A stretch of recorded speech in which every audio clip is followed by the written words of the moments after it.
Salut, bonsoir à tous. C'est le rendez-vous de nos chroniqueurs pour des éclairages et analyses de factures. Merci de vous joindre à nous sur ce grand rendez-vous pour tout savoir et tout comprendre de l'actualité ici et ailleurs. Ce soir, on va se projeter sur le champ politique pour voir ce qui s'y passe pendant que nous abordons le mois de mai. À pratiquement 8 mois des élections couplées législatives et communales et à moins d'un an du premier tour de la présidentielle de 2026, c'est toujours le statu quo dans les formations politiques qui ambitionnent de participer aux différents scrutins.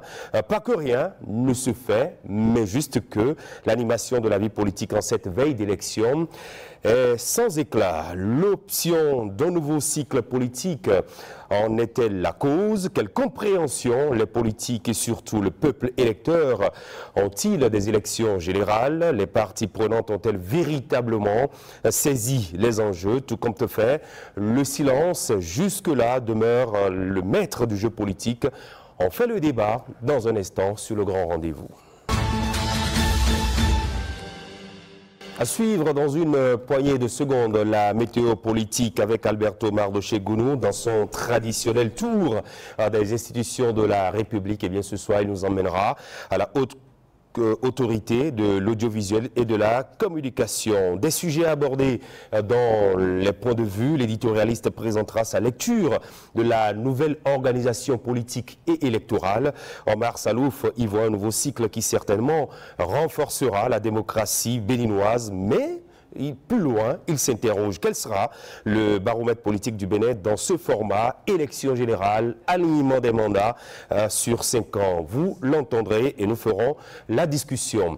En invité un acteur qui désormais draine autour d'une idéologie politique des militants. Ils sont jeunes, orientés et engagés vers un Bénin plus juste, plus travailleur, plus prospère. Un Bénin qui aspire à un changement nouveau. Les patriotes, que mettent-ils dans leur vision politique de développement?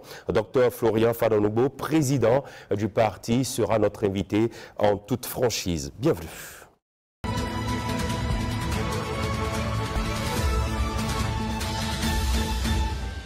C'est la météo politique et ce soir, notre descente au cœur d'une institution qui a son regard sur la presse, les médias traditionnels, les médias en ligne. Alberto Mardoché-Gounou, bonsoir. Bonsoir Christian Dandidia, amis téléspectateurs, bonsoir. Vous nous parlez de la haute autorité de l'audiovisuel et de la communication. Oui Christian Dandidia, la HAC, elle ne fait pas du bruit, mais son silence peut faire vaciller des ondes, peut-être peut faire parfois taire des micros ou même mettre au repos toute une plume. Revenons donc à l'origine de cette institution, la Haute Autorité de l'Audiovisuel et de la Communication. D'où puise-t-elle son fondement et quelle est sa mission? La HAC est une des 7 institutions républicaines prévues par la Constitution du 11 décembre 1990. Elle a pour mission de, en petit 1, réguler le travail des médias.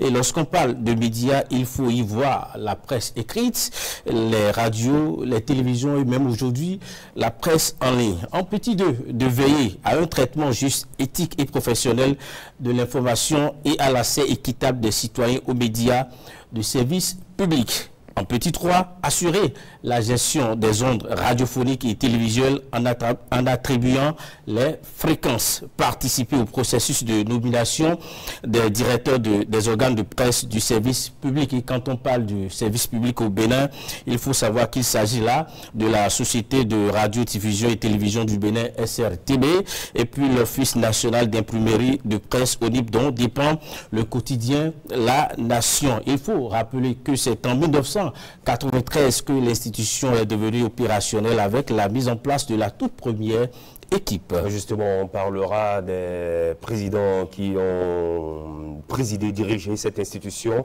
au fur et à mesure que nous évoluerons donc dans votre présentation. Alors, nous savons que les institutions de la République ont une composition particulière, chacune en ce qui la concerne. Quelle est alors la nomenclature de l'instance dirigeante des médias? Oui, la HAC est composée de 9 membres appelés conseillers. Ils sont désignés pour un mandat de 5 ans renouvelable une seule fois. Ces membres, les conseillers, sont désignés de la manière suivante. D'abord, 3 sont désignés par le président de la République, 3 par l'Assemblée nationale, 3 par les professionnels des médias qui, eux, procèdent à une élection par catégorie, à savoir d'abord au niveau de la presse écrite qui donne un représentant, et l'audiovisuel aussi qui donne un représentant, et puis il y a aussi un représentant au niveau des techniciens des télécommunications. La RAC agit en collégialité, mais son président est le visage de l'institution. Des visages et des personnalités sont passés donc à la tête de cette institution. Chacune d'elles a réussi à apporter, je dirais, sa touche dans le fonctionnement de la RAC. On rappelle quelques noms? Oui, exactement. Depuis sa création, la RAC a été dirigée par 7 présidents. Le tout premier, René Dossa, 1994 à 1999. Et puis après lui, il y a Théophile Paoletti Béanzin, 1999-2004, décédé en coup de mandat et remplacé par Timothée Adanlin pour la continuité de la 2e mandature. Après lui, Ali Zato, 2004-2009, 3e mandature. Théophile Nata, 4e mandature de 2009 à 2014. Adam Bonitessi, 2014-2019, 5e mandature. Rémi Prosper Moretti fut le 6e président de la HAC de 2019 à 2024 et la 7e mandature est en ce moment présidée par M. Edouard Kokuloku en poste depuis juillet 2024. Il dirige l'institution dans un contexte où les médias numériques et l'instantanéité de l'information bousculent les médias traditionnels. Mais sous l'impulsion de l'ancien journaliste et patron de presse, la RAC s'est engagée dans la défense d'une presse libre, plurielle et responsable. Et comment la RAC interagit-elle avec les professionnels des médias? Il faut d'abord préciser qu'à ce niveau, la RAC se réunit en session ordinaire et en cas de besoin en session extraordinaire. La session ordinaire est convoquée par son président et en cas d'empêchement, son vice-président par son vice-président.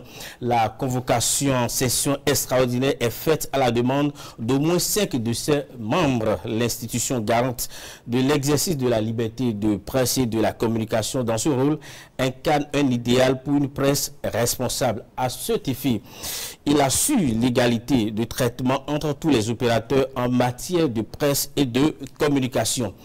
L'institution veille à la qualité et à la diversité des programmes, fait des suggestions en matière de formation, délibère sur toutes les questions intéressant la presse et la communication. En un mot, elle régule, accompagne et au-delà, met en demeure même les organes qui passent outre les règles de déontologie et d'éthique. Dans la météo politique actuelle, Christian Adandédia, il faut dire que la RAC est comme un feu de signalisation qui clignote vert, orange et rouge parfois pour censurer les dérives. Mais une chose est sûre, impossible d'avancer dans la démocratie sans respecter les règles de la circulation médiatique. Voilà, nous étions avec vous dans les couloirs de la Haute Autorité de l'Audiovisuel et de la Communication. À présent, dans l'actu, plusieurs faits. On commence par cette sortie du Haut Conseil des rois du Bénin dans le débat sur la chefferie traditionnelle. C'était le 27 avril 2025 à travers une déclaration solennelle au Palais Royal d'Alada. Le Haut Conseil des rois a tenu à remercier le président de la République, Patrice Talon, son gouvernement et l'Assemblée nationale pour l'adoption de la loi sur la chefferie traditionnelle. Les rois ont salué le contenu de la loi et l'acte posé par les députés tout en exprimant leur désapprobation envers les élus du parti Les Démocrates qui, selon leur dit, ont manqué un rendez-vous avec l'histoire en ne votant pas pour. Et à Boumé-Calavi, le parti Renaissance Nationale voit grand et affiche ses ambitions. Le parti Renaissance Nationale a officiellement ouvert son siège national le 26 avril dernier, une étape stratégique pour cette formation politique dirigée par Claudine Afiavi Prudencio qui entend faire entendre une nouvelle voix sur l'échiquier politique béninois. La présidente du RN a insisté sur l'engagement de son parti en faveur des jeunes, des femmes et du développement. À quelques mois des élections générales, la RN veut marquer sa différence dans le débat public. Parlons à présent de cette sortie médiatique, celle du secrétaire général adjoint du gouvernement. Sur les actes criminels perpétrés ces dernières semaines dans le nord du Bénin, le porte-parole du gouvernement s'est exprimé. Wilfried Léandre Mbedi a sonné l'alerte. Il évoque des complicités internes avec des forces extérieures pour tenter de déstabiliser le Bénin. Il a été clair et rassurant dans ses propos. Le gouvernement a pris ses responsabilités et mené la lutte zéro tolérance. Les enquêtes sont en cours, les fauteurs seront traqués. Avant de nous dire un peu comment se présente le ciel politique au Bénin, il y a cette prise de parole au cours de la semaine, celle de Maître Sadikou Alao. L'avocat est revenu sur les enjeux démocratiques du moment. Son regard. Maître Alao appelle à des élections ouvertes, équitables et sans exclusion en 2026. Il insiste sur l'importance de renforcer la transparence du processus électoral pour éviter les tensions. Dans sa déclaration, il a aussi salué la récente prise de parole de Maître Adrien Mbedi qu'il considère comme digne et responsable, mais il ne cache pas son étonnement face à certaines décisions que l'ancien président de l'Assemblée nationale aurait, selon lui, soutenues dans le passé malgré leur impact sur la vitalité démocratique. On va finir. Que dit le bulletin politique? Cette semaine, sur la carte politique du moment, l'UPR surfe sur un courant chaud et stable.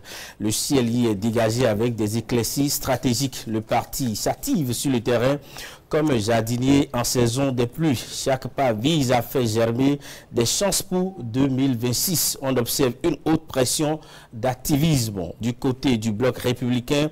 On signale des vents modérés mais constants. Le BR souffle surtout sur les zones d'influence gouvernementale. Le climat reste sec, maîtrisé, mais attention au front froid interne qui pourrait trouver ce beau temps apparent. Pour l'instant, le parti garde le cap, même si quelques nuages de repositionnement flottent à l'horizon. Chez les démocrates, la météo est plus agitée.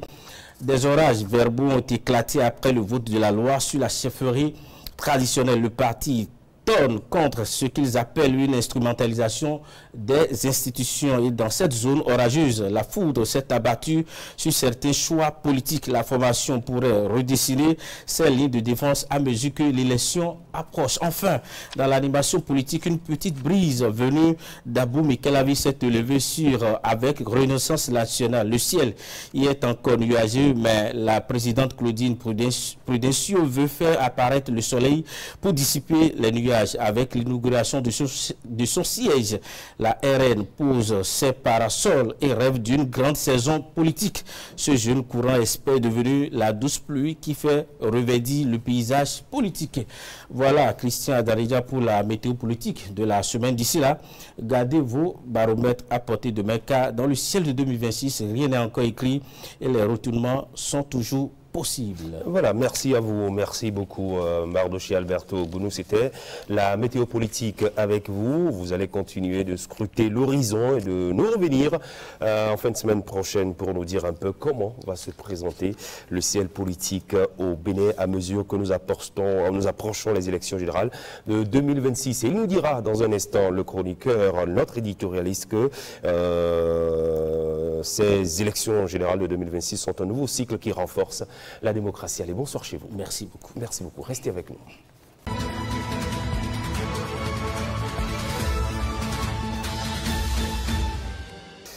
Carrefour de la libre expression, de la libre pensée. Bienvenue dans les points de vue avec nos chroniqueurs et analystes. Herman Parfait, Alain Boussou, bonsoir. Bonsoir, Christian Daridjan. Merci d'être là. Bonsoir, Mzat Lableuil. Bonsoir. Merci, bienvenue. Ardent Ponce Dianotin, bonsoir. Bonsoir, monsieur. Et bonsoir à vous, Omar Salouf, notre éditorialiste, chroniqueur politique. Merci de répondre présent à notre invitation pour le débat citoyen, le débat politique de ce soir sur le grand rendez-vous.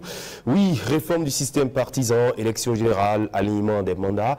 Omar Salouf, vous nous dites que ce nouveau cycle politique renforce la démocratie au Bénin, mais en l'absence d'élections sur 5 ans, quel sera alors le baromètre politique? On fera le débat autour de cette question. Mais avant tout débat, comment définissez-vous, Omar, le gros de mots élection générale? Oui, Christian, les élections générales peuvent désigner un ensemble d'élections qui se déroulent simultanément ou successivement pour élire différents postes politiques.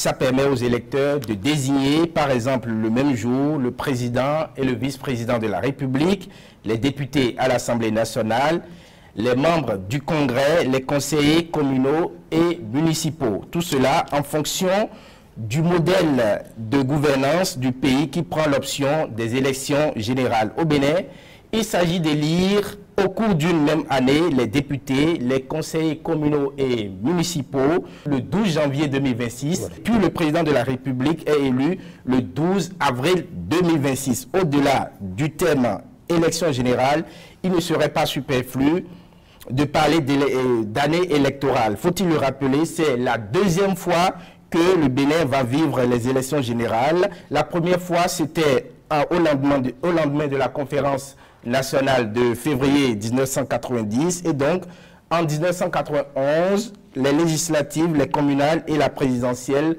ont eu lieu. Toutefois, le contexte n'est pas le même.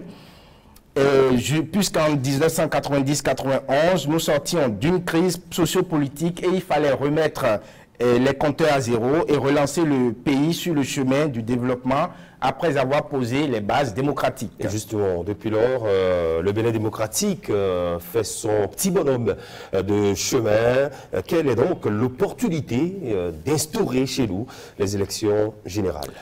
J'y vois trois raisons fondamentales que je vais citer pêle-mêle. En premier, les raisons politiques. La réforme du système partisan est une avancée politique majeure, il faut le reconnaître. Mais pour sécuriser cet acquis, il fallait renforcer la réforme de sorte à davantage inciter au renforcement et la structuration des partis politiques. Les élections générales imposent aux partis plus de sérieux, une grande organisation sans laquelle il leur serait difficile, voire impossible de compétir à plusieurs élections à la fois. Il y a également la volonté de l'alliement des mandats présidentiels, législatifs, communaux et municipaux qu'il ne faut pas occulter. En deuxième, il y a les raisons de développement. Fini les élections, place au travail et au développement. Cette expression prendra tout son sens dès 2026, lorsqu'on sait que durant leur mandat de 5 ans, ni le président de la République, ni les députés, encore moins les conseils communaux et municipaux, ne seraient préoccupés par les élections au point d'être déconcentrés par rapport aux questions de développement et du bien-être des citoyens. Focus sur le travail, les soubresauts politiques reprendront en fin de mandat. Et puis, troisième raison, c'est la raison financière. Les élections coûtent des fortunes pour le contribuable. Le coût onéreux de ces élections était une problématique à laquelle il fallait trouver une réponse claire. Les élections générales sont donc l'alchimie idéale pour faire des économies au pays et orienter les ressources sur d'autres besoins vitaux. En somme, ces raisons sont pour moi à l'avantage de tous, quel que soit le bord auquel on appartient. Alors, tantôt vous avez parlé d'avantages, mais il y a-t-il d'inconvénients, Omar Salouf, à opter pour ces élections en général, selon vous? Si inconvénient il y aura, ce serait peut-être le manque de baromètre électoral pendant 5 ans. Oui, les élections, fût-elles communales, municipales ou législatives, sont un baromètre électoral pour le président de la République en exercice. Quoi qu'on dise, les législatives de 2019 ou les communales de 2020 ont été pour le président Patrice Talon ce que les grandes démocraties appellent les élections de mi-mandat. Cela permet quelque peu de réajuster les manières de réévaluer les aspirations des citoyens au cœur de la politique interne. Et voilà, messieurs, ainsi se résume un peu la vie politique au Bénin en attendant les élections générales de 2026. On rappelle que la politique au Bénin est désormais organisée ou réorganisée. On parle de réforme du système partisan, on parle des élections générales. À côté, on y voit venir l'alignement des mandats. L'option faite par le Bénin est-elle bien juste? Pardon. Merci, M. Christian. Il faut avoir le courage et le mérite de reconnaître qu'il y a beaucoup de rationalisme dans ce qui se fait. Parce que, vous savez, depuis l'avènement du renouveau démocratique au Bénin, on a comme l'impression que lorsqu'un président quitte, celui qui l'a remplacé devient son opposant, et c'est le même système qui se répète depuis fort longtemps. À telle enseigne que vous avez comme si la mémoire des gens ont été effacés comme par magie. Dès que le nouveau président se met en place, tout de suite, il doit faire face aux oppositions de celui qui l'a remplacé. Et ça fait qu'il ne travaille plus. Et je pense qu'ayant compris fortement la chose, le président Patrice Talon, à défaut d'être solution pour lui-même, est quelque peu en train d'assainir le terrain pour celui qui viendra. Parce que déjà, comme il a dit dans son intervention, les élections coûtent énormément cher.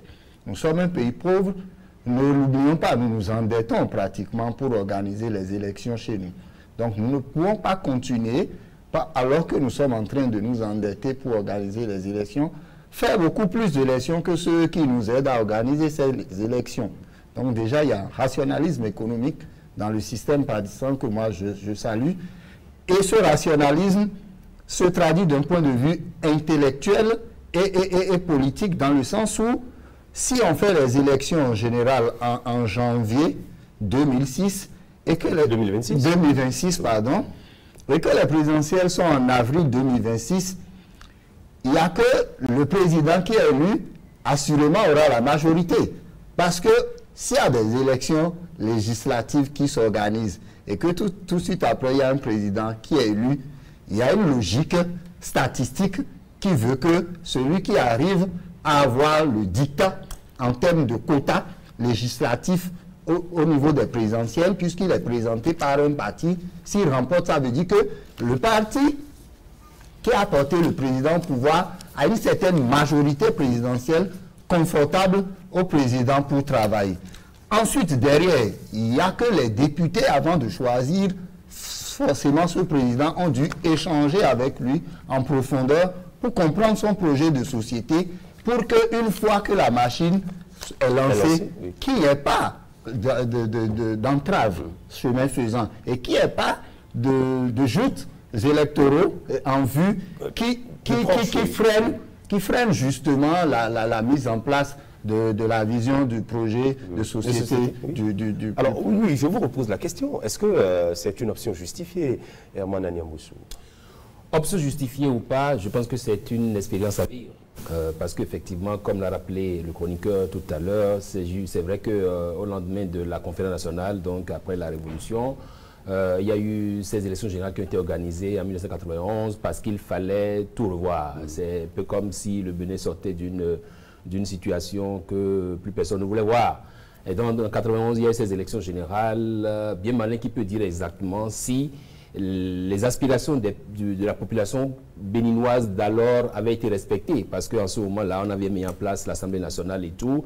Et c'est la période, donc vous dirons que c'est la période où le Bénin a vraiment vécu sa démocratie, parce que Soglo étant au pouvoir, avait quand même eu au Parlement un parti RB qui n'était pas forcément représenté à 100%, enfin qui n'avait pas la majorité à 100%. Ça permettait quand même de quelques employades au Parlement. Et puis on a senti que si vous faites le bilan aujourd'hui, on vous dira que le Parlement qui nous a donné vraiment de la matière à nos parents, c'était le Parlement de 91 la première législature 91 à 95, je crois. Et donc aujourd'hui, Patrice Talon, oui, coup onéreux des élections, oui, on veut gagner du temps, désormais sur le développement du pays, réorganiser la classe politique.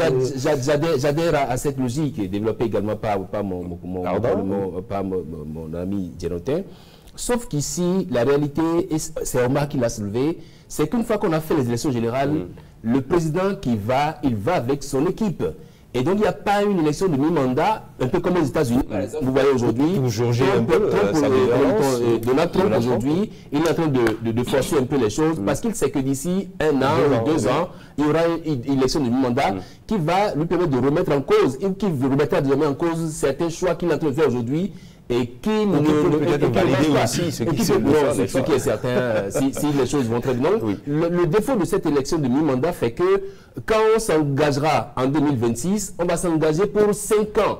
Et le président de la République, il a un Parlement qui sera, comme il a dit, qui sera acquis à sa cause, mettons à une majorité très confortable.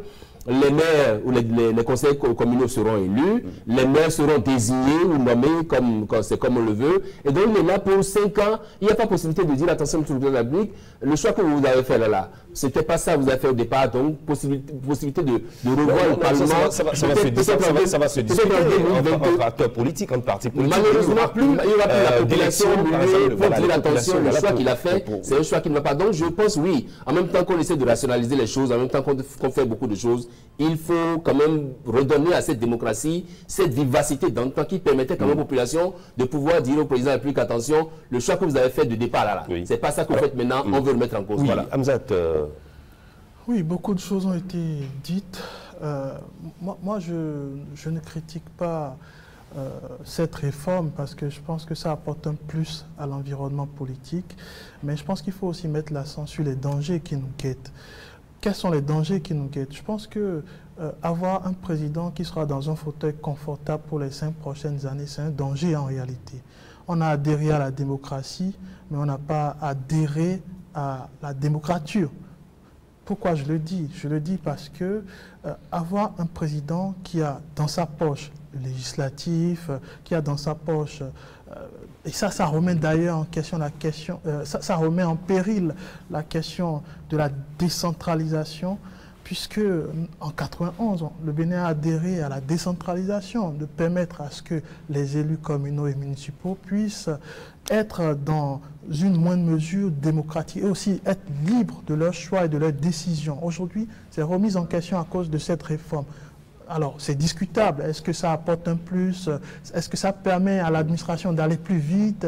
Est-ce que ça permet au niveau de la cohésion institutionnelle d'être plus rapide? C'est discutable en réalité, mais dans le fond des choses, c'est que la décentralisation aujourd'hui a subi un croche-patte et dans le même sens, si les élections générales se confient dans cette structuration, je pense que le chef de l'État, le prochain chef de l'État du Bénin sera assis dans un fauteuil trop confortable. Et c'est un danger pour la démocratie parce qu'on a adhéré à la séparation des pouvoirs. Oui. Et la séparation des pouvoirs, ce n'est pas s'asseoir... Ça n'empêche pas que le législatif joue son rôle. Ah non, aujourd'hui, on a un micro-test aujourd'hui. Un micro-test sur une toute petite échelle. Vous avez vu Patrice Talon, il gouverne de façon confortable. Il n'a pas d'opposition, en tout cas au sein de l'Assemblée, il y a des voix dissonantes et discordantes qui ne se font même plus entendre parce que ils ne sont pas, en termes numéraires, ils ne sont pas importants. Et ça s'entend. Il faut respecter les tests. Quand vous n'atteignez pas le quota, vous n'avez pas droit au chapitre. Mais ça, c'est des choses qu'on peut comprendre. Mais je dis, c'est un micro-test parce que, vous l'avez vu, il n'y a pas de diversité du débat politique. Il n'y a pas de débat politique sous Patrice Talon. Je ne dis pas que c'est un problème, mais je le souligne, il n'y a pas de débat politique. C'est-à-dire vous avez des partis politiques... Vous voyez un peu la chose comme ça sur les 5 prochaines années après 2026. Des partis politiques qui sont en réalité que des mégaphones qui répètent à longueur de journée.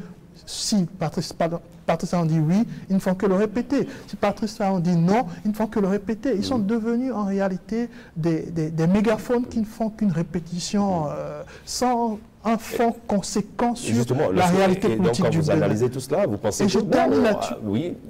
Je termine là-dessus en disant, oui, le danger qui nous guette, c'est bien ça. C'est-à-dire un chef d'État, un futur chef d'État qui sera assis dans un fauteuil beaucoup trop confortable et qui remettra certainement en péril cette question de notre démocratie qui devrait en réalité prioriser la séparation des pouvoirs. La séparation des pouvoirs, c'est quoi? C'est que le législateur doit jouer son rôle. Mais ça n'empêche pas, l'alignement des mandats, ça n'empêche pas que le législateur... Peut-être pas, dans une moindre mesure. Joue son rôle. Mais aujourd'hui, sur ce micro-test, le législateur n'a pas la possibilité de dire non à l'exécutif. Et ça, c'est un problème majeur en démocratie.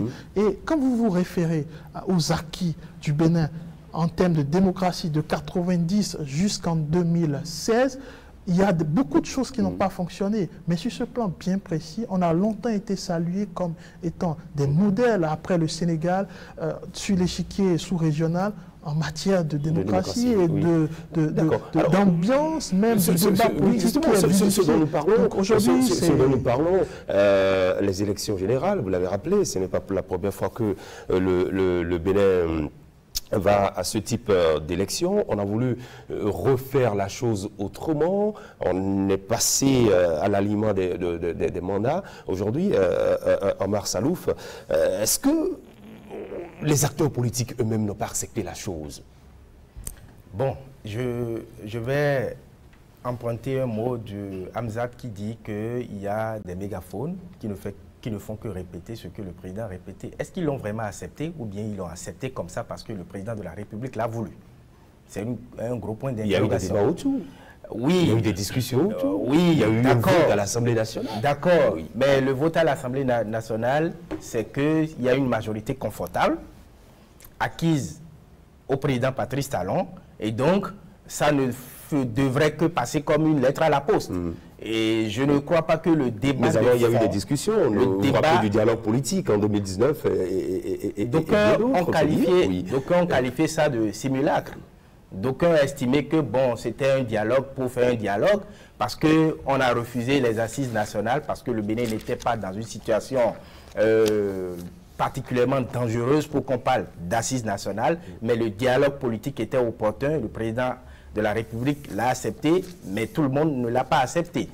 Les gens estimaient que c'était juste un conclave d'amis politiques qui se sont retrouvés juste pour embellir quelque chose. Et donc, si l'idée a été émise par le président de la République et que le débat de fond n'a pas eu lieu, on n'aura que pour résultat ce que le président de la République a voulu au départ. La question que je me pose, c'est que est-ce qu'on n'aurait pas mieux fait d'intégrer quelques points dans la réforme de sorte que, à défaut d'avoir de grandes élections de mi-mandat, qu'on ait par exemple à renouveler une partie de la classe politique à l'Assemblée nationale, par exemple. Une partie des députés à renouveler à travers un mécanisme qu'on aura trouvé et que le président de la République, les députés, les maires savent que dans 2 ans, après les élections générales, il doit y avoir quelque chose et que si nous ne faisons pas bien le travail, on pourrait être celui qui sera emporté par le vent de ces élections de mi-mandat-là. Il faudra forcément trouver un mécanisme pour que durant les 5 ans, ça ne soit pas comme un calme total, où le président, comme l'a dit Hamzat, est trop confortable dans son fauteuil, de même que les députés, de même que les élus locaux et communaux, tout le monde a le cachet pour 5 ans garantis. Ça ne fait pas vivre la démocratie, selon moi. Alors, réaction? Oui, monsieur Christian. Oui. La raison du plus fort est toujours la meilleure. Quand je parle de raison, je ne parle pas de pouvoir, mais je parle de raison. Je mets dans raison tout ce qu'il y a comme vision, sacrifice, engagement. C'est pour ça que Patrice Talon a raison de beaucoup de politiciens au Bénin, parce qu'il a raison parce qu'il s'est beaucoup sacrifié. Pourquoi je présente la chose ainsi? Ce n'est pas la quantité d'élections que vous organisez qui fait vivre la démocratie. Et vous avez un statut désormais qui est celui du chef de file de l'opposition.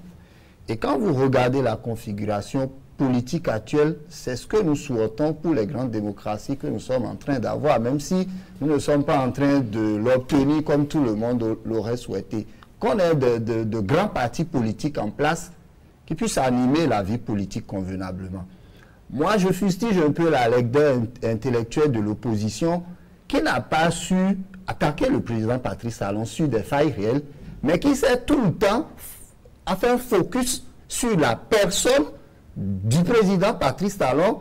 Et donc, moi, je n'ai pas lu une opposition constructive, mais j'ai lu une opposition pendant longtemps à la personne du président Patrice Talon. Et je pense que ça, c'est quelque chose qu'il faut soulever.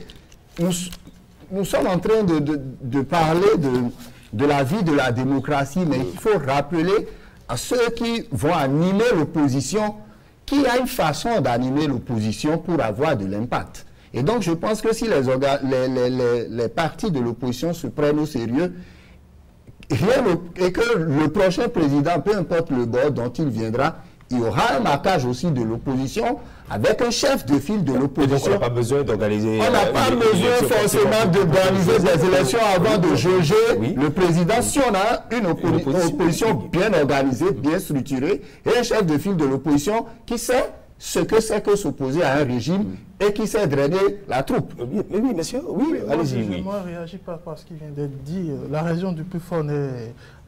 Enfin, je suis désolé, ça ne marche pas toujours comme ça. Nous sommes en politique et je ne veux pas vous ramener... La démocratie, c'est la dictature de la majorité. Je ne vous ramènerai pas en sciences politiques. La démocratie, c'est la dictature de la majorité. C'est pour ça que je dis que la raison du plus fort est toujours la meilleure, parce que c'est le suffrage qui vous donne le pouvoir d'agir. Au fond, il y a que dans les fables de La Fontaine que la plus forte toujours la meilleure.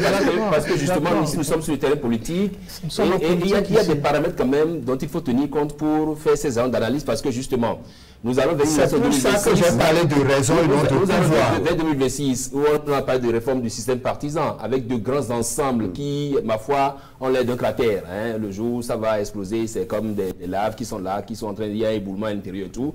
Et donc, on n'est sûr de rien. Et quand, dans cette vision de mon ami Djenotin, ça suppose que tout fonctionne comme cela se doit. Nous avons un blocage qui est là, dans les tests, c'est les 20% qu'il faut obtenir.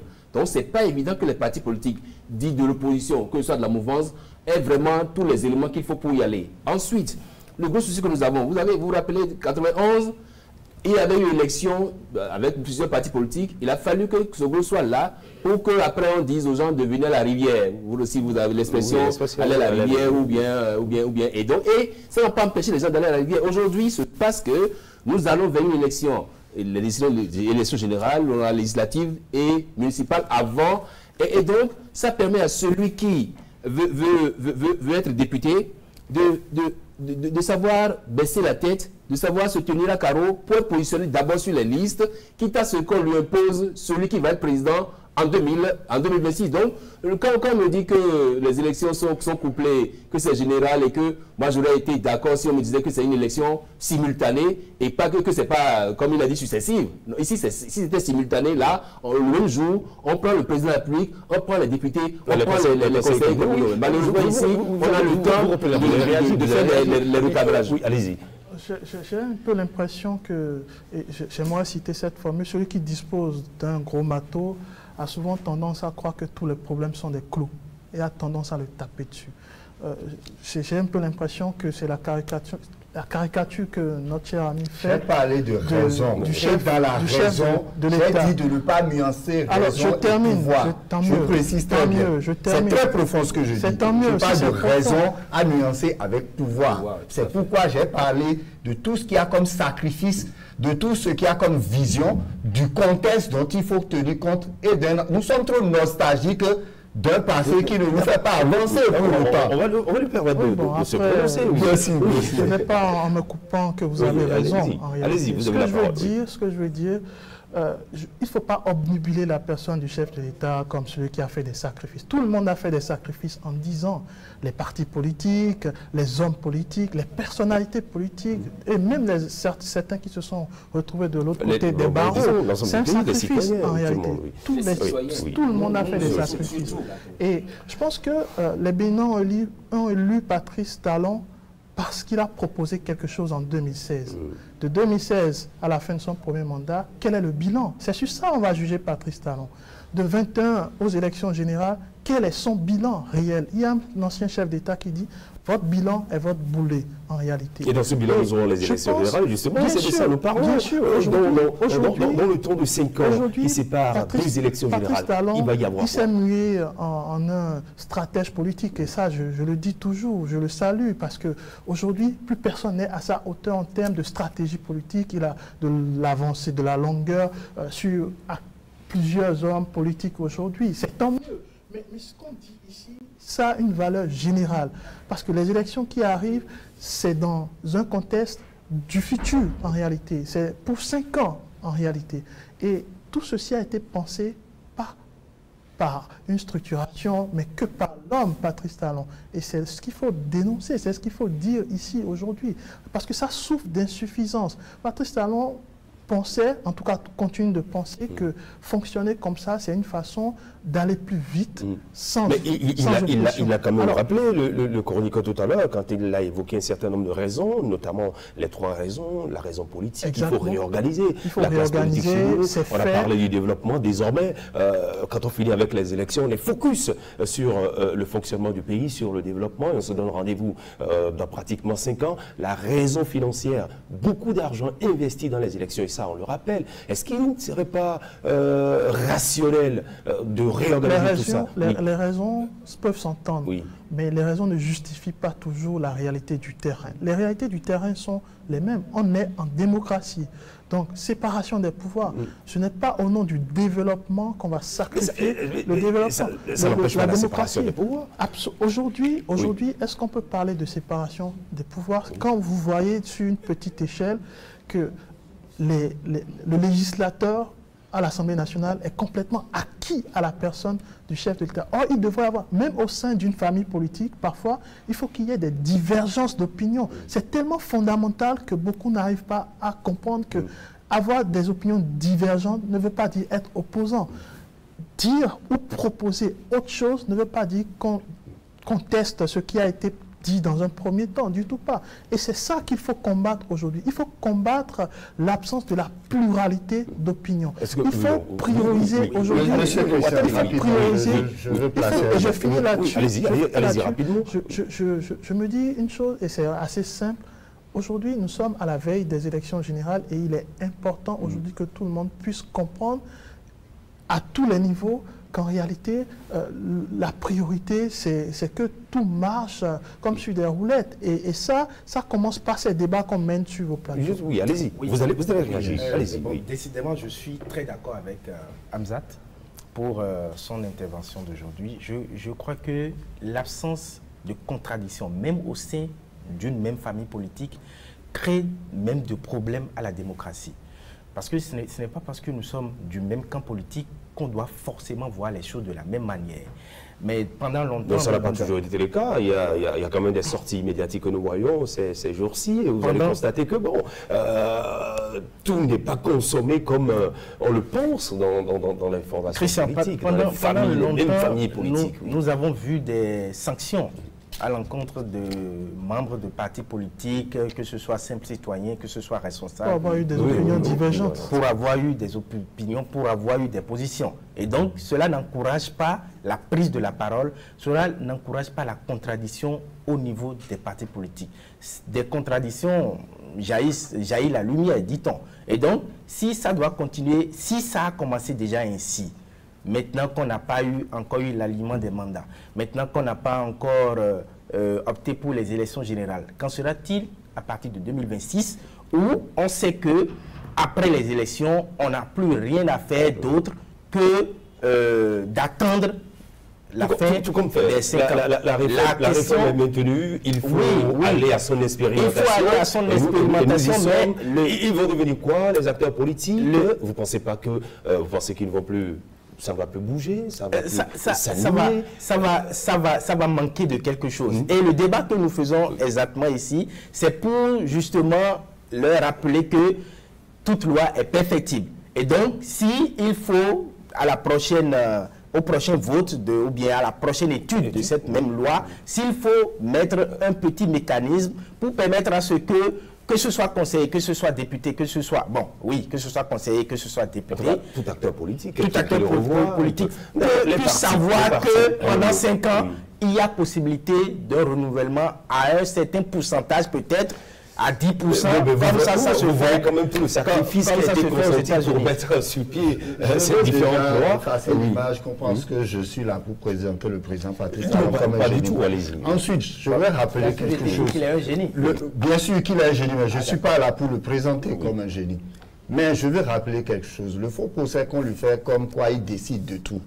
Moi, j'étais membre de l'Alliance ABT. Quand il y a eu le rapprochement de l'Alliance de la rupture, il y a eu des partis qui ont rejoint, notamment le parti de Patrick Irénée Koupaki, qui était candidat. En tout cas, Pascal, la nouvelle conscience, il y a eu l'Alliance ABT, il y avait le candidat Diavon, il y a eu beaucoup de partis qui se sont mis ensemble. Et je sais ce qui avait été dit en ce moment, puisque moi j'étais déjà avec l'Alliance ABT. Et j'ai rejoint le bloc républicain plus tard. Mon président de l'Alliance ABT est toujours membre du gouvernement depuis 2016 et participe aux prises de décision. Et il n'est pas venu nous dire que le président Talon dirige, Malé qui va lui tourner le dos. Donc je pense qu'il y a quand même des décisions qui sont prises, même si c'est porté par le président Patrice Talon, je pense quand même qu'il y a des acteurs politiques autour de lui qui l'écoutent aussi. Maintenant, je ne suis pas en train de dire que la nouvelle configuration politique est parfaite. Je suis en train d'observer ce que la nouvelle configuration politique nous permet d'avoir. Si le seul regret, c'est qu'en l'espace de 5 ans, il n'y aura pas d'animation de la vie politique parce qu'il n'y a pas d'élection et donc il y a une certaine peur que tout le pouvoir soit concentré dans la main du président et qu'il n'en fasse qu'à sa tête. Je dis que par rapport à ça, il y a normalement dans la configuration un chef de file de l'opposition qui est censé être celui qui empêche que le président de la République qui va arriver après ne détienne pas tous les pouvoirs. Ça, vous l'avez lu et dans en quel face, test? Vous dites? Vous l'avez lu dans quel test que le chef du fil de l'opposition peut jouer le rôle que vous évoquez? Il parle juste de l'animation de la vie Je fais une analyse politique, chef de C'est inscrit dans aucun test que le chef de l'opposition puisse être avec sa seule personne un contre-pouvoir. Impossible. Non, c'est pas ce que je dis. Écoutez bien alors ce que je suis en train de alors ce que dire. vous dites. Nous avons une configuration qui veut que désormais, après les élections générales, s'il y a un parti qui est au pouvoir, donc qui devient de facto le parti de la mouvance, que le parti a le suffrage le plus élevé au niveau de l'opposition, porte à travers son représentant le chef de file de l'opposition. Non, en tout cas, nous ne sommes pas Dieu, mais nous évaluer. Je vous rappelle rapidement, on a eu les communales, Paul Loupé a été déclaré chef de l'opposition. On a les législatives, on n'a pas jusqu'à présent un chef de l'opposition. Le parti qui a des représentants à l'Assemblée nationale, c'est d'abord, ça va en crescendo. C'est bien quand les tests sont respectés tels que c'est prévu. Nous avons aujourd'hui des acteurs politiques qui sont des spectateurs. Qu'est-ce qui nous empêche de respecter? Nous avons des acteurs politiques aujourd'hui qui sont devenus des spectateurs parce que justement, ils n'ont plus voix au chapitre, ils n'ont plus tellement droit à la parole. Quand vous causez avec certains, ils vous disent, je suis acteur politique, pas de moins de ma région, j'écris au président de mon parti politique qui ne répond pas sur 1 an. Ça veut dire quoi? Ça veut dire que le débat politique manque à l'appel, l'acteur politique n'est plus rien aujourd'hui. Mieux, c'est-à-dire que vous êtes réduit au silence et dans ces partis politiques, il y a des jeunes cadres, des jeunes d'un mindset très fort, mais qui malheureusement sont réduits au silence. De sorte qu'aujourd'hui, ils ne peuvent même pas dire. Ça veut dire quoi? Pour les 5 prochaines années, où on va s'engager avec le président, avec des députés, des conseillers communaux et municipaux qui vont faire nommer des maires. Ce sera parti pour 5 ans. 5 ans au cours desquels la réforme est en cours. 5 ans au cours desquels le processus est désormais lancé. Il ne sera pas possible. Il faudra forcément l'expérimenter. Il faut voir si, éventuellement, il y a des réaménagements à faire, des corrections à faire. C'est à cela qu'il faut demander peut-être aux partis politiques de jouer vraiment leur rôle pleinement. En quoi faisant? Il faut déjà aller sur le terrain pour une conscientisation des primo-votants. Pour le dire, si vous engagez 2006 là, ce sera pour 5 ans.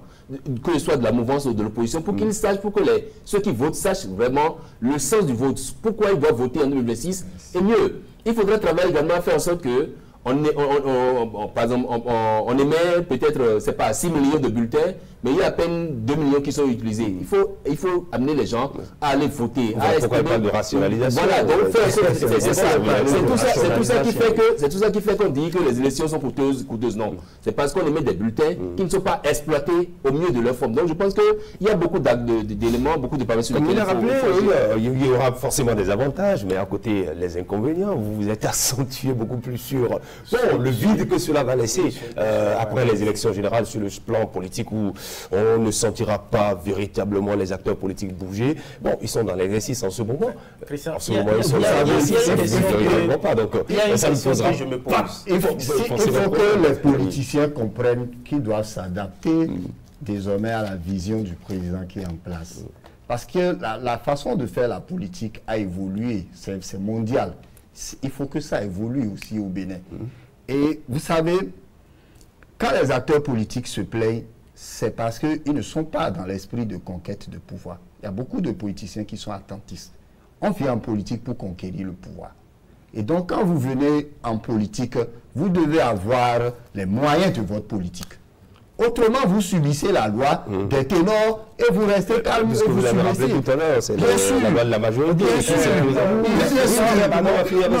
Je comprends donc que, selon Adam Djenotin, la vision du chef de l'État s'impose à tout le monde sans débat. Non, ce n'est pas ce que j'ai dit. D'accord. Maintenant, il y a une question que je me pose. Les élections générales, est-ce que les partis politiques font le débat en leur sein? Est-ce que les citoyens, les potentiels votants, électeurs, savent ce qu'on appelle élection générale? Est-ce que le débat est fait fondamentalement de sorte que les citoyens se préparent à la nouvelle donne qui se prépare en 2026? Je ne crois pas. C'est pour dire que le débat manque cruellement et on préfère se pencher sur l'aspect débat politique. Je pense qu'on va encore y revenir. Et donc, on peut le débat doit être fait plutôt qu'on perde le temps à parler d'un génie qui doit imprimer sa volonté à tout le monde sans débat et tout. Il faut qu'on fasse évoluer le débat et il faut qu'on mette les populations au cœur du débat. Vous savez, qui sont ceux qui doivent le faire.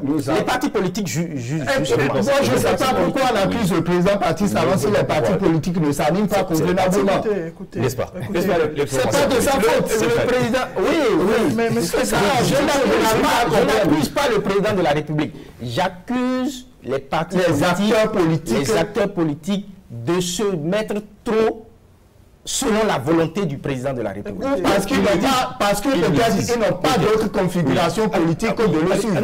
Parce que quand vous n'êtes pas d'accord, vous proposez une alternative. Ce qu'on n'a pas. Oui, allez-y. On est toujours bloqué au passé. Patrice Talon, ça va être fini dans moins d'1 an. Donc pensez au futur en réalité. C'est-à-dire les partis politiques doivent s'orienter vers ce choix du futur. Patrice Talon, ça va être fini. Et le choix du futur, ce sont les acteurs politiques qui ont validé ce choix du futur. Justement, en choisissant d'aller aux élections générales et qu'il n'y ait plus d'élections pendant 5 ans. Le piège ici est à quel niveau? C'est-à-dire tout ceci a été fabriqué par la vision d'un seul homme, du chef de l'État, et qu'on salue parce qu'à certains niveaux, il y a des avantages et enfin des points positifs qu'on peut énumérer qui d'ailleurs ont été cités par notre cher ami. Mais ici, c'est que dès que Patrice Talon va sortir du jeu, est-ce que les gens pensent à comment ça va se faire? Moi, je pense qu'il peut y avoir une déflagration de l'intérieur, au sein même des partis politiques qui pourraient déjà obtenir la majorité, je ne sais pas, en janvier déjà 2026. Et sur ce choix, le futur président aura du mal à gouverner malgré que tout a été fait pour qu'il gouverne dans un fauteuil confortable. Ça, c'est la première chose. La deuxième chose, je trouve que le mutisme des partis politiques n'a rien d'anodin en réalité. Il y a la personne du chef de l'État qui est au-dessus de ces partis politiques. Ne disons pas les choses à moitié en réalité. Quand vous prenez les partis de la famille, de la mouvance, en réalité, combien aujourd'hui font des débats contradictoires en matière d'idées, rien que par rapport à ce que dit le chef de l'État sur certains points politiques, sur certains points clés de la gouvernance, des institutions, sur la vision même de la façon dont ils voient les institutions, le fonctionnement des institutions. Je ne vois personne. Tout le monde s'aligne ou tout le monde se tait. Mais comment voulez-vous que le jeu démocratique fonctionne dans ce contexte? Je pense qu'on doit situer les responsabilités. Les partis politiques sont certes aussi responsables parce que, oui, c'est des partis politiques, ils ont ce statut, ils ont acquis le statut de parti politique, donc peuvent désormais dire ce qu'ils pensent, mais derrière, ce mutisme n'a rien d'anodin. En réalité, c'est parce qu'il y a le chef de l'État qui occupe beaucoup trop de place dans le jeu et dans le système politique au Bénin. C'est indéniable. Aujourd'hui, personne ne peut le nier. Alors, celui qui est fort ou pas, bon, ça reste discutable. Il a réussi ce jeu, il a réussi ce pari, mais pensons à l'avenir. C'est-à-dire, dès qu'il ne sera plus dans le jeu, qu'est-ce qui va se passer? Quel héritage? Je pense que la configuration politique actuelle, quand on sait bien réfléchir au-delà des émotions, on comprend que le chef d'État qui sera issu de ce système sera Patrice Talon version Et vous laissez évoluer. D'accord. En tout cas, je pense que nous avons cette partie politique qui est des primaires ou qui est quand même une forme. On l'a toujours dit, on a attendu, mais jusque-là, ça qu'on ne vienne pas imposer un candidat. Parce que justement, quand vous voyez l'histoire politique du pays de 80 à ce jour, vous vous rendez compte que celui qui a quitté le pouvoir, c'est lui qui devient l'opposant, et autour de lui s'agglutinent ceux qui avaient, et donc le nouveau est là, et donc il s'entremêle, et c'est un troisième larron finalement qui vient se saisir de Maître Ali Boron et qui exerce le pouvoir. Ça a dépassé 91 entre Kérékou et Soglo, ça a passé entre Soglo et Yaïj, non, entre Kérékou et Yaïboni. En fait, ça a passé de sorte que, justement, et donc Patrice Talon, en implémentant cette réforme des partisans, je crois, il a voulu que ce soit quelqu'un désigné par les partis politiques qui prennent le pouvoir, de sorte qu'il est tenu par une obligation de résultat. Est-ce que ça va se passer comme ça? Alors, très rapidement, je veux bien que vous réagissiez à ce sujet. Si l'on sentit un propos d'un acteur politique, Michel Alokpo, de nombreuses défaillances entachent le processus de recrutement des experts pour l'audit du fichier électoral. Le rapporteur du comité de pilotage chargé de l'audit, je veux parler de Michel Alokpo, dénonce des pratiques frauduleuses et une tentative d'orientation des résultats au profit de certains candidats. De ce côté-là, il y a déjà des suspicions au sein de ce comité de pilotage, alors que nous sommes tenus par des délais. Quel climat tente-t-il d'installer? Je veux parler des acteurs qui sont membres de ce comité de pilotage. Erwan Anyamboussou. Michel Alokpo, pasteur, on l'a vu à la Sénat, vous vous rappelez, avec son cher ami Tony Akpenkou. Oui. Et donc voilà, Michel Alokpo qui revient au sein du comité d'audit du fichier électoral et qui déjà soulève quelques incohérences qu'il a remarquées. On va juste souhaiter que ces incohérences soient vite aplanies, parce que pour qui connaît Michel Alokpo, il n'est pas du genre à se taire sur des dossiers qui ne marchent pas. Et je crois que les membres du comité d'audit jouent leur crédibilité également, parce que justement, ayant été désignés par un cadre d'organisation de l'opposition et tout, et donc par la société civile également, pour pouvoir auditer le fichier électoral. Je pense qu'ils ont intérêt à rapidement aplanir ces divergences-là pour qu'on puisse assister à cet audit-là et qu'on puisse, pour une fois, leur faire confiance, parce que justement, il y a beaucoup d'éléments qui sont dans l'ombre et sur lesquels on voudrait que la lumière se fasse. Alors, des inquiétudes à avoir déjà avec l'ambiance qui y règne en ce moment Je pense que l'inquiétude est permanente et perpétuelle quand il s'agit d'organisation d'une élection, encore plus dans un contexte où on veut aller vers des élections générales. Et je pense que c'est des sons de cloche qui doivent s'entendre en réalité. Michel Alokpo, pour ceux qui le connaissent, en tout cas, n'invente rien en réalité. Je pense que tout est parti d'une fumée. Et je crois qu'il faut écouter ce son de cloche et y trouver des solutions, parce qu'on ne va pas attendre le dernier moment pour commencer par courir dans tous les sens.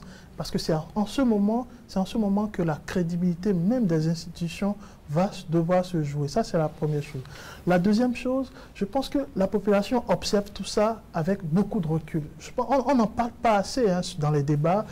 Quel est le rôle ou l'implication des citoyens béninois au sein de l'audit de ce fichier, par exemple, électoral? Que pensent réellement les citoyens par rapport à ces élections générales? Quelle communication a été mise en place pour que cela puisse être complètement redistribué jusqu'en bas où se situe la masse?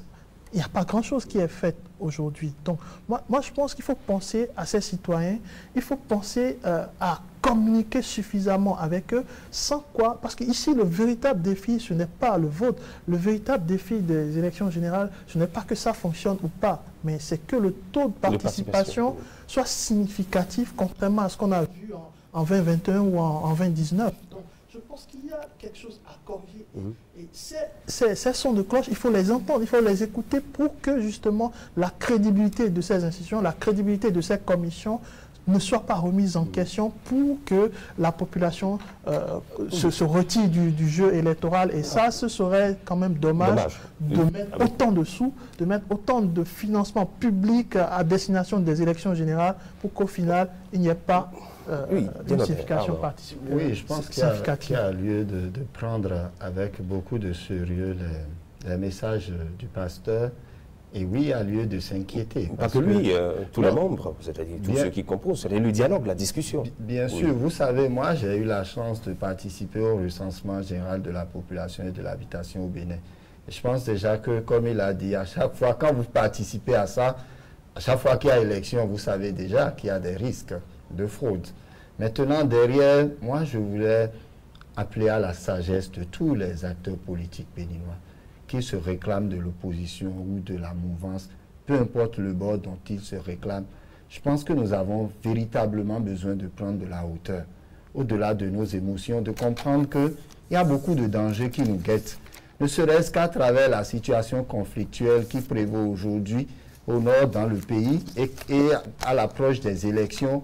Comment est-ce que nous allons pouvoir organiser convenablement des élections dans ce contexte-là? Je pense que ce sont là les vrais débats. Quand nous avons 18 à 35, 60% de la population du Bénin aujourd'hui a entre 18 et 35 ans.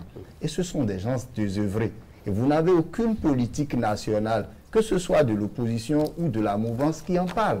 Je pense que là, ce sont les vrais sujets qui... Donc il ne faut pas en rajouter avec les questions électorales où on se dispute. Véritablement, je pense que nos problèmes sont beaucoup plus loin parce que tout à l'heure, nous allons faire face à beaucoup de jeunes qui ne comprennent pas véritablement ce à quoi ça leur sert d'exister dans un État comme le nôtre. Vous dites indirectement qu'en 10 ans, Patrice n'a pas su... N'a pas eu de solution appropriée pour la jeunesse. Moi, j'ai reçu 5 stagiaires de Epitech dans mes locaux qui ne connaissaient pas le ministre de la Jeunesse et des Sports d'alors. Je veux parler de Osvaldo Meki. Vous voyez, et j'ai été outré de me dire, mais comment est-ce que des universitaires, 5, ne connaissent pas le nom du ministre de la Jeunesse? Ils ont bégayé devant vous? Ils n'ont pas bégayé, ils ne connaissent pas. Ça veut dire quoi? Ça veut dire que la jeunesse n'est pas suffisamment prise en compte. D'accord. Oui, c'est vrai, nos problèmes sont grands. Et quand des gens qui sont appelés à faire... c'est une commission appelée à travailler pour l'audit du fichier, s'en viennent à faire toutes ces polémiques-là. On a l'impression que nos problèmes ne sont pas là dans l'espace public. Ça tombe dans l'espace public. J'espère que les polémiques liées à l'enfant de ci doit être recruté, l'enfant de l'autre ne doit pas être recruté. J'espère que ce n'est pas vrai et qu'ils sont vraiment préoccupés par le travail pour lequel ils se sont retrouvés dans le comité ou dans la commission. J'espère également qu'ils sont suffisamment conscients de l'enjeu pour lequel ils ont été sollicités pour le travail. Parce que si on va se mettre à parler français tout le temps et que on va être surpris que nous sommes à 3 mois des élections et que le travail n'est pas fait, c'est dangereux. Et dans le même temps, les 200 millions mis à leur disposition seront en train d'être utilisés. Ils ne vont jamais manquer de leur salaire, ils ne vont jamais manquer de moyens de leurs honoraires pour faire, ils ne vont jamais manquer de moyens roulants pour se déplacer tout le temps. Malheureusement, on n'aura pas le résultat. Enfumé et on n'aura pas le résultat. Et donc, j'espère qu'ils sont suffisamment sages pour faire le travail pour lequel on les a invités. Merci. Merci à vous. Je pense qu'il n'y a même pas à espérer qu'ils soient sages. Il y a juste à voir s'ils ne sont pas prêts pour faire le boulot. On les dessaisit du boulot et on va s'arranger parce que c'est les sous du contribuable qu'on met à leur disposition. Bien sûr. Maintenant, le contexte sur lequel on passe suffisamment revenu, c'est le contexte du parrainage aussi. C'est un sujet. Parce que les parrainages, nous, la présidentielle, c'est pas assez ouvert. Nous allons aborder cet aspect du débat politique au fur et à mesure que nous évoluerons. Merci à vous, Herman Agnamboussou. Merci, Omar Salouf. Merci à vous, Ardent Prost Dianantais. Et Hamza Tablaï, merci beaucoup pour le débat citoyen et politique de ce soir. On va poursuivre avec notre invité. C'est un acteur qui désormais défend une idéologie politique avec ses militants. Ils sont tous jeunes et ils sont tous engagés vers un Bénin désormais plus juste, où il y aura beaucoup plus de travailleurs, un Bénin beaucoup plus prospère et qui aspire à un changement nouveau. Je veux parler de cette formation politique, les Patriotes. Son président, Dr Florian Fadonoubo, est notre invité en toute franchise. Restez avec nous.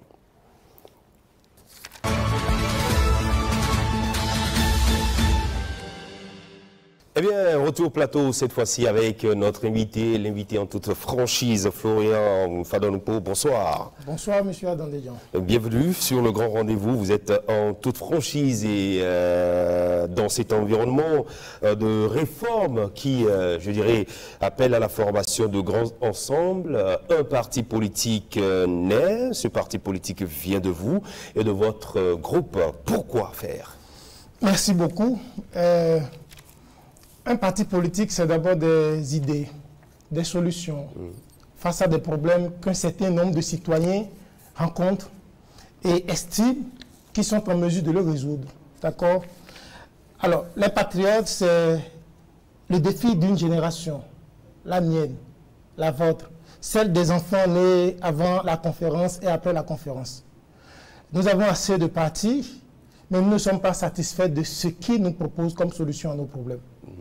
Nous les avons vus, nous les voyons, nous voyons leur offre, mais nous ne sommes pas satisfaits, nous ne nous retrouvons pas. Qu'est-ce qui ne vous satisfait pas? Nous ne nous retrouvons pas dans la manière dont ils comprennent même nos problèmes et dans les solutions qu'ils y apportent. Nous ne nous retrouvons pas dans la manière même dont ils conçoivent le Bénin et la manière dont il doit être. Nous ne nous retrouvons pas dans la manière même dont ils conçoivent le système politique dans lequel nous sommes. Nous trouvons par exemple que nous sommes dans un système politique depuis les années 60 et même depuis 1990, après la conférence, un système politique problématique qui nous crée des problèmes systématiquement partout. Justement, et on a vu juste avec la réforme du système partisan pour essayer de corriger. De corriger, oui, parfait. Oui. Pour essayer de corriger. Oui. Mais qu'est-ce que nous voyons au niveau de les patriotes? Nous avons un système qui est inadapté. Et qu'est-ce que nous faisons depuis les réformes? Les réformes sont nécessaires, mais elles ne font que renforcer le système qui est inadapté. Je vais vous donner un exemple. Un système est inadapté, pour nous, on le change, on le remplace par un autre plus adapté. Mais on essaie juste de consolider, de renforcer quelque chose d'inadapté. À long terme, à court terme, on a l'impression qu'on a une solution. Mais c'est comme donner du paracétamol à quelqu'un qui souffre du paludisme. Ça fait baisser la fièvre. Quelques temps après, la fièvre reviendra avec force. De 90 à aujourd'hui, aucun parti politique n'a réussi à élire un président de la République. Et ça, nous avons copié un modèle qui dit que pour que ça fonctionne, ce soit les partis politiques qui nous produisent des présidents. Et en 35 ans, aucun n'a été capable de le faire. D'accord? Qu'est-ce que ça signifie pour nous? Ça signifie qu'il y a un problème au niveau de la classe politique, l'élite politique, les acteurs politiques. Ils sont incompétents. Et je vous montre, ils sont incompétents. Oui. Observez. Oui. Nous avons un système, un modèle qui fait que quand le prince arrive, quand le président est là, alors qu'il est élu pour résoudre les problèmes du peuple, il se retrouve face à un dilemme. Vous avez le peuple qui a des problèmes réels, accès à des soins de santé de qualité et accessibles, accès à un système éducatif performant qui permet véritablement de transformer, de bien former nos enfants, accès à des infrastructures routières, un système agricole qui permet d'avoir de la souveraineté alimentaire. Vous avez ces problèmes qui sont réels au niveau du peuple. Vous avez de l'autre côté des acteurs politiques qui vivent de la politique, qui sont censés être les représentants du peuple, dont les intérêts sont diamétralement opposés aux intérêts du peuple.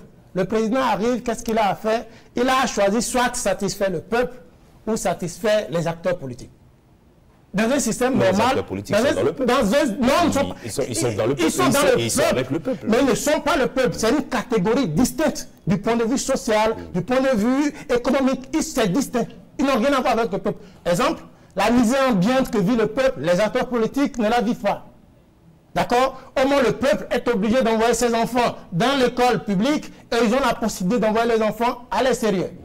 Au moins, le peuple est obligé de se faire soigner dans nos hôpitaux mal équipés et ils ont la possibilité d'aller à l'extérieur pour le monde. Donc, c'est pour vous dire qu'ils ne font pas partie du peuple, ils ne sont pas le peuple. Ne les réduisons pas au peuple. Les réduire au peuple, ça force l'analyse, ça force le diagnostic. Constatez que c'est deux groupes distincts. Ils devraient faire partie, devrait ressembler point pour point au peuple et donc porter, partager toutes les aspirations du peuple. Mais en 35 ans, vous avez vu exactement le contraire. Vous avez fait le constat, vous avez vu que bon, ça n'a pas marché. Non, permettez-moi d'aller plus loin dans le constat. Et vous avez remarqué que depuis 90, tous les présidents, quand ils viennent, ils ont un dilemme. Dois-je satisfaire le peuple ou dois-je satisfaire les acteurs politiques? Le tout premier, le président Soglo. Pourquoi il n'a pas eu un deuxième mandat? Parce qu'il s'est donné comme objectif de satisfaire le peuple. Les acteurs politiques se fâchent, ils se rebellent, ils lui disent, on va te montrer que c'est nous qui sommes les plus forts. Ils le boutent dehors. Vous avez le président Kékou qui arrive, il dit, je ferai comme vous voulez. Si vous êtes prêts, je suis prêt. Vous avez 10 années où tout est apparemment calme parce que les acteurs politiques sont satisfaits. Ils se retrouvent, ils se partagent de pays, ils volent, ils détournent sans qu'on ne les poursuive. D'accord? Vous avez le président Yaboni qui vient, qui dit, je veux satisfaire le peuple. Durant les 2 premières années du président Yaboni, il voulait satisfaire le peuple. Exactement. Mais qu'est-ce que vous constatez après les 2 premières années? Une guérilla politique, où les acteurs politiques reviennent à la charge, le système revient à la charge, et qu'est-ce qu'il fait? Il abdique, il change d'objectif, il prend le reste du temps pour satisfaire les acteurs politiques. Quand il finit, vous constatez quoi? Le système politique, il est dans une déliquescence totale. La corruption, elle est systémique. Donc quand on passe tout son temps à satisfaire le système politique, voici les résultats qu'on a. Quand le président actuel arrive, il dit « je veux satisfaire le peuple ». Mais ayant compris, ayant lu, il a fait une bonne lecture du système. Qu'est-ce qu'il fait? La première chose qu'il fait, pour pouvoir satisfaire le peuple, il faut s'arranger pour ligoter les acteurs politiques. Toute la réforme, tout le reste, ça a consisté à ligoter, bâillonner, enfermer certains, faire partie d'autres, réduire certains au silence. C'est ça qui permet d'avoir le peu de résultats en termes de développement que vous avez. Mais c'est coûteux en termes de violence. Le pays est constamment sous tension. Vous comprenez? C'est un problème. Les gens qui sont dehors, les gens qui sont en prison, c'est des gens qui auraient pu apporter des solutions. Donc, que vous ne le voyez pas, le système, il n'est pas bon. Donc, on a trouvé une solution, mais la solution, elle n'est pas durable, elle n'est pas efficiente. Mais que fait la réforme? La réforme élève et consacre tout le pouvoir à ces acteurs politiques incompétents qui n'ont rien à voir avec le peuple dont je viens de vous parler. Et on dit c'est eux, c'est d'eux que nous devons avoir un président. C'est eux qui doivent fournir les députés. C'est suffisamment dangereux. Donc je vous montre pour voir que l'objectif, ce n'est pas de renforcer un système inadapté, c'est avoir le courage, la lucidité de le transformer, de le remplacer par un autre système adapté. Quand nous disons ça, souvent les gens disent « Oh, vous ne voulez plus qu'on soit en démocratie ». Et nous disons la démocratie n'est qu'un principe qui se traduit en modèle. Et chaque pays a l'obligation de trouver le modèle qui correspond à son histoire, qui correspond à sa réalité politique, qui correspond au niveau d'éveil, d'éducation de ses citoyens. On n'a pas à aller copier le modèle des autres. Nous souffrons dans ce pays parce que tous nos modèles sont des modèles calqués ailleurs. D'accord. Alors, vous avez choisi comme dénomination les patriotes. Yes. Pourquoi les patriotes? Parce que ce qui est à l'origine de tous nos problèmes, c'est le fait que nous n'aimons pas le Bénin. D'accord? Vous croyez? Oui. C'est analyser, prenez de la distance avec froideur. Quand vos gens se retrouvent en situation de choisir entre le Bénin et leur famille, ils choisissent leur famille. Entre le Bénin et leurs frères du village, ils préfèrent les frères du village. Entre le Bénin et leurs entreprises, ils choisissent leurs entreprises. Entre le Bénin et leur carrière professionnelle, ils vont privilégier leur carrière professionnelle. Nous manquons cruellement d'amour pour le Bénin. Et ça, ce n'est pas quelque chose qui vient de façon systématique, ça se construit. C'est un système éducatif qui vous amène à aimer. C'est un système politique qui vous amène à aimer. Actuellement, le système que nous avons, il produit de la patrie. J'ai entendu tout à l'heure, quelqu'un disait qu'il y a des complicités par rapport aux attaques meurtrières. C'est tout à fait normal. Quand les patriotes vont vous faire l'analyse, on verra pire si on ne corrige pas, si on ne change pas de système. Les gens sont prêts à tout saquer, à tout détruire, juste pour accéder au pouvoir. Ce qui les intéresse, ce n'est pas le Bénin, c'est eux. Et ce qu'ils vont faire avec le pouvoir. Et c'est pour ça qu'on disait également, notre objectif n'est pas de conquérir le pouvoir. Conquérir est un objectif bas, insignifiant. Nous voulons transformer le Bénin. Nous voulons infuser toutes les instances où on pense, où on réfléchit, on décide au nom du Bénin, au nom de notre génération, au nom de la jeunesse. Et pour faire ça, vous n'avez pas besoin d'être en position de pouvoir, d'occuper un poste sélectif, non. Vous avez juste besoin d'utiliser à 100% votre potentiel pour créer des modèles adaptés à nous. Le système éducatif n'est pas adapté à nous. Il nous crée cette armée de chômeurs, des docteurs qui n'ont rien à faire, qui ne savent rien faire et qui revendiquent, qui réclament être recrutés. Vous en êtes un, vous êtes docteur. Non, mais j'ai guéri de cette maladie. Et les patriotes, le premier travail qu'ils font, ils guérissent. Aujourd'hui, quand on porte ce titre, le doctorat n'est pas un titre, normalement, c'est une affaire de capacité. Capacité à résoudre des problèmes. Ce n'est pas un titre, capacité à résoudre des problèmes. Alors, mais nous avons un système où c'est juste un titre et des papiers qu'on donne aux gens. Alors, il y a sur l'échiquier une formation politique du même nom, pratiquement. Pas exactement. Je veux parler les patriotes. Il ne s'appelle pas comme ça. Rassemblement des cléristes. Voilà, c'est comme ça qu'il s'appelle. Les patriotes, on est différents. Des cléristes. Pourquoi vous... Il y a déjà une formation politique qui a quand même cette dénomination, les patriotes, tout au moins. Pourquoi vous autres, vous avez choisi... Notre processus a démarré depuis mars 2024. Oui. En mars 2024, on n'était pas au courant de ce regroupement dont vous parlez. On a eu vent de ce regroupement en décembre 2024. Depuis mars 2024, nous nommions déjà les patriotes. Et vous avez compris que ce n'est pas un nom choisi au pivomètre, au hasard. On l'a choisi parce que ça correspond à notre battement, ça correspond à notre lecture, à notre diagnostic de la situation. Un peu comme ils le disent aussi. Bon. Un peu comme ils le disent. Et donc aussi, quand ils apparaissent en décembre, on voit ce mot dans leur nom. Ce n'est pas la même chose. Chez nous, c'est juste ces deux mots. Et pourquoi vous n'avez pas cherché à changer? Ce n'est pas nécessaire. Si à un moment donné, on se rend compte que c'est nécessaire, on le fera. Certains pensent que vous êtes dans une logique de copier-coller. On ne peut pas les empêcher de penser ce qu'ils veulent.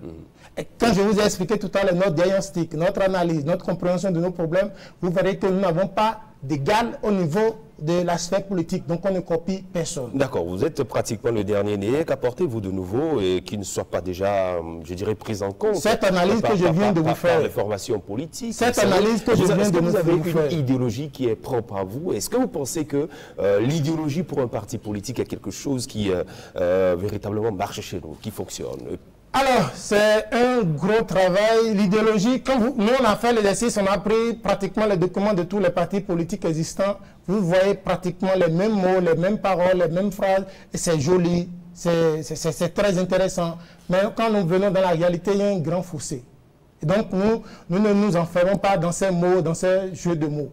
Regardez notre manière d'analyser nos problèmes. Suivez-nous par rapport à ça. Suivez-nous par rapport aux solutions que nous proposons. Pour nous, un parti politique, c'est d'abord ça, cette capacité à réfléchir sur nos problèmes et à faire sortir des solutions pertinentes, adaptées et durables. Sur ce champ, nous sommes imbattables. On peut être les plus jeunes, nous sommes imbattables. Parce que nous avons la capacité de sortir du monde dans lequel on a été enfermé depuis, qui fait que nous recyclons les solutions. Nous recyclons. Il n'y a pas du neuf. Soit les gens reprennent ce qui a été fait hier qui ne marche pas, ou ils vont copier ce que les autres ont fait, qui a marché chez eux et qui ne va pas marcher chez nous. Parce que nous ne sommes pas les autres. Nous n'avons pas le même contexte sociologique, nous n'avons pas la même histoire, nous n'avons pas la même réalité. Et donc, principalement, ce que nous apportons, c'est cette capacité à penser autrement nos problèmes, c'est cette capacité à nous projeter. Et j'ai dit tout à l'heure, ce qui nous différencie également, ils se battent tous pour être élus, pour conquérir le pouvoir. Nous battons pour transformer le Bénin. Alors vous parlez de transformation et vous êtes un parti focus désormais sur la jeunesse. Pourquoi la jeunesse? Vous ne pensez pas que cette jeunesse-là dont vous parlez, cette jeunesse à laquelle vous appartenez, vous, vous aussi, un peu comme moi et un peu comme beaucoup d'autres, est-ce que vous ne pensez pas que cette jeunesse a déjà le virus de ces formations? Exactement. Vous décrivez le virus, le mode de fonctionnement. Le virus, c'est pour cela que les patriotes doivent naître, pour transformer le virus en quelque chose de bon pour le Bénin. Vous comprenez? On considère beaucoup de nos années caricature, indexent la jeunesse comme le problème. Ils ont raison, mais ils ont tort, ils ont faux. Pourquoi? Si la jeunesse était le problème, c'est le résultat de tout ce qu'ils ont mis en œuvre comme politique jusqu'aujourd'hui. C'est le résultat de ce qu'ils ont fait. D'accord? Et bien nous constatons, oui, un parti et un travail à faire sur nous, mais toute la jeunesse, elle est plurielle. Elle est plurielle. Et il faut qu'on constate qu'elle est plurielle. Et ça fait que juste quoi? À cause de ce que représentait la politique pour nous, une catégorie de la jeunesse s'est auto-exclue du champ politique. Parce que la politique est indigne. D'accord? Avec la réforme, il y a cette qualité qui revient dans le champ politique. Donc, une qualité de jeunesse que vous ne connaissez pas, qu'on ne connaît pas, qui aujourd'hui s'intéresse davantage et s'intéressera davantage à la gestion de notre pays. Alors, vous avez un champ d'action bien vaste. On voit un peu l'ambition que vous projetez. Est-ce que vous avez les moyens de votre politique? Comment comptez-vous atteindre cette ambition de transformer le Bénin, de faire aimer le Bénin par les Béninois? Le premier moyen, c'est la volonté. Le second, c'est la capacité intellectuelle. Le tout dernier, souvent quand on parle, le premier moyen auquel les gens pensent, c'est l'argent. C'est le Benjamin de nos moyens. C'est le Benjamin, c'est le plus petit de nos moyens. On ne s'en préoccupe pas. Notre énergie, notre détermination et notre capacité à utiliser de façon disruptive notre cerveau, ça suffit pour résoudre tous les problèmes qu'on aura dans l'accomplissement de cette vision. Benjamin de vos moyens, l'argent pour mettre en place une formation politique, avec les exigences aujourd'hui de la charte des partis politiques, il faut avoir des sièges un peu partout, dans les 77 communes, sur l'étendue du territoire national. Il vous faut forcément de moyens. Lorsque vous parlez de l'argent qui est peut-être le Benjamin de vos moyens, comment comptez-vous répondre véritablement aux exigences Nous serons au moins 1155 membres fondateurs, 15 par commune. Si déterminé, si convaincu, 15 personnes par commune ne peut pas avoir un siège, ne peut pas trouver un siège. Il peut être le plus insignifiant, le plus petit, le plus banal. Il n'a pas besoin d'être un bâtiment de luxe. Si 15 personnes convaincues par commune ne sont pas capables de trouver un siège pour un parti, c'est qu'on n'a pas de raison d'être. Donc alors, pour nous, ce n'est pas un problème. Gauche, droite, centre, vous vous situez où? Ni gauche, ni droite, ni centre. Vous êtes juste un parti politique. Nous sommes juste les patriotes. Ce qui nous préoccupe, c'est le Bénin. Et nous pensons que ce qui devait préoccuper tous les partis politiques devait être le Bénin.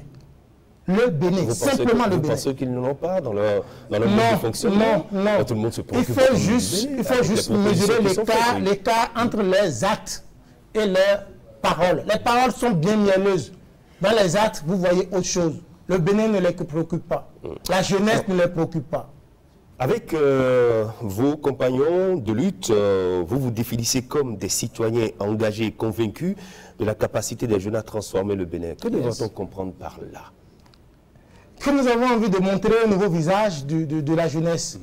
Une jeunesse qui est capable de réfléchir, une jeunesse qui est capable de se prendre en charge, une jeunesse qui est capable de proposer... Ceux qui sont avec vous, ceux qui vous accompagnent, est-ce que vous pensez qu'ils ont la même compréhension de la chose? Nous ne pouvons pas être au même niveau de compréhension. Nous avons un process pour transformer, pour nous assurer que tout le monde parvient à ce niveau de compréhension. Alors, comment êtes-vous structuré, organisé? Comme tout parti, nous avons des organes au niveau national, au niveau décentralisé, pour réfléchir, pour prendre en charge le fonctionnement de la vie. Nous sommes un nouveau parti et la structuration se fait petit à petit. Alors, on dirait que, au regard un peu de tout ce que vous venez d'énumérer, d'énoncer, participer aux élections, ça ne vous dit pas? Vraiment, ça ne nous dit pas. Les élections 2026, notre participation sera quoi? Elle sera de faire en sorte que nous n'ayons plus des jeunes qui vont voter juste parce qu'on leur a distribué 5 000 francs la veille des élections. Nous travaillons pour avoir une jeunesse consciente éveillée qui vote différemment. Et pourquoi nous faisons ça? Pourquoi c'est notre cible? Quand on aura des électeurs de qualité, vous aurez des élus de qualité. Quand vous aurez des électeurs exigeants, des électeurs qu'on ne peut plus berner, des gens qu'on ne peut plus raconter des histoires de Mathusalem. Parce que nous, on aura fait un travail pour les aiguiser, pour les éveiller. Il y a certains élus que vous ne verrez plus à l'Assemblée nationale. Pour nous, c'est la meilleure et la première façon de participer aux élections générales de 2026. Il peut y avoir d'autres chantiers par la suite. Et on viendra, on appréciera. Alors, en politique, on dit bien souvent que deux droites parallèles peuvent se rencontrer. Est-ce qu'à un moment donné, lorsqu'on va vous tendre la main pour fondre dans une formation politique d'envergure, vous n'allez pas mettre de côté toute cette litanie on ne va pas fondre. Ça, je peux être affirmatif avec vous. Oui. Mais parce que c'est le Bénin qui nous préoccupe, on peut se retrouver à discuter, à partager, à proposer, à travailler avec n'importe quel acteur préoccupé par le Bénin. D'accord? On peut se retrouver. Et sur ça, nous n'avons aucune honte, aucune gêne par rapport à ça. C'est le Bénin notre cible. Si quelqu'un est préoccupé par le Bénin, pense qu'à travers nos idées, nos solutions, nous pouvons apporter un plus au Bénin, nous sommes prêts à travailler, mais pas pour fondre, pour disparaître. Parce que nous savons que nous avons quelque chose de distinct, nous avons quelque chose de différent. Donc on ne peut pas aller fondre dans les autres choses dans lesquelles on ne sait pas retrouver ce qui nous a amené justement à créer cet espace. Alors, dans 5, 10, 15 ans, que deviendra votre parti? Nous serons le plus grand parti au Bénin dans 15 ans. Attendez, vous allez voir. Oui. Dans 15 ans, vous voyez, on ne se donne pas des objectifs incohérents. Dans 15 ans, nous travaillons pour être le plus grand parti. Beaucoup vont disparaître. Ils sont en transition, vous verrez. Tous les grands partis qui sont là ne sont même pas conformes à l'esprit de la charte qu'ils ont votée. C'est la preuve, vous voyez ce que le PRD fait. Ils n'ont pas disparu. Ils ont fait semblant de rentrer. Ils vont tous se disloquer. Prenez ça comme prophétie. Dans 15 ans, les Patriotes fera partie des plus grands partis du Bénin. Nous sommes méthodiques, nous sommes patients, mais nous sommes conscients et nous savons ce que nous faisons et où nous allons. Alors, c'est quoi la prochaine étape après votre dernière sortie?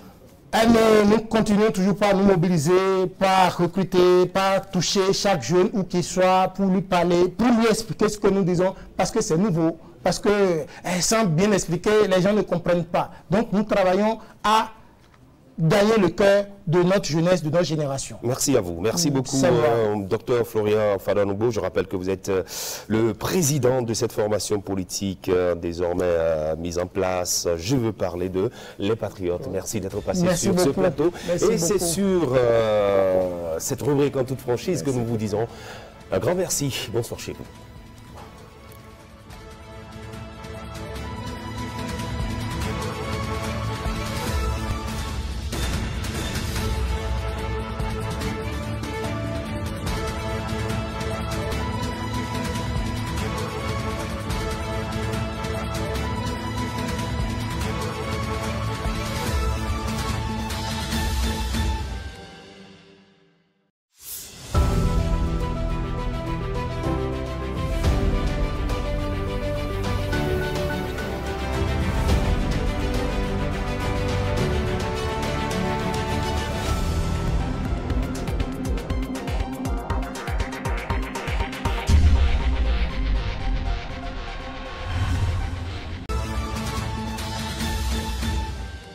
Ce soir, on va se projeter sur le champ politique pour voir ce qui s'y passe pendant que nous abordons le mois de mai.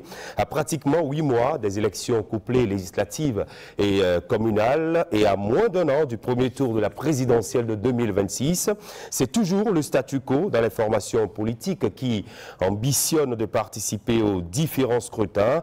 Pas que rien ne se fait, mais juste que l'animation de la vie politique en cette veille d'élection est sans éclat. Vous nous parlez de la haute autorité de l'audiovisuel et de la communication. Il faut rappeler que c'est en 1993 que l'institution est devenue opérationnelle avec la mise en place de la toute première équipe. Que dit le bulletin politique? Cette semaine, sur la carte politique du moment, l'UPR surfe sur un courant chaud et stable. Le ciel y est dégagé avec des éclaircies stratégiques. On observe une haute pression d'activisme du côté du bloc républicain. On signale des vents modérés mais constants. Chez les démocrates, la météo est plus agitée. Des orages verbaux ont éclaté après le vote de la loi sur la chefferie traditionnelle. Enfin, dans l'animation politique, une petite brise venue d'Abou Mekelavi s'est élevée avec Renaissance nationale. Le ciel y est encore nuageux, mais la présidente Claudine Prudencio veut faire apparaître le soleil pour dissiper les nuages. Libre expression de la libre pensée, bienvenue dans les points de vue avec nos chroniqueurs et analystes. Quelle est donc l'opportunité d'instaurer chez nous les élections générales? J'y vois 3 raisons fondamentales que je vais citer pêle-mêle. En premier, les raisons politiques. La réforme du système partisan est une avancée politique majeure, il faut le reconnaître. Mais pour sécuriser cet acquis, il fallait renforcer la réforme de sorte à davantage inciter au renforcement et la structuration des partis politiques. Les élections générales imposent aux partis plus de sérieux,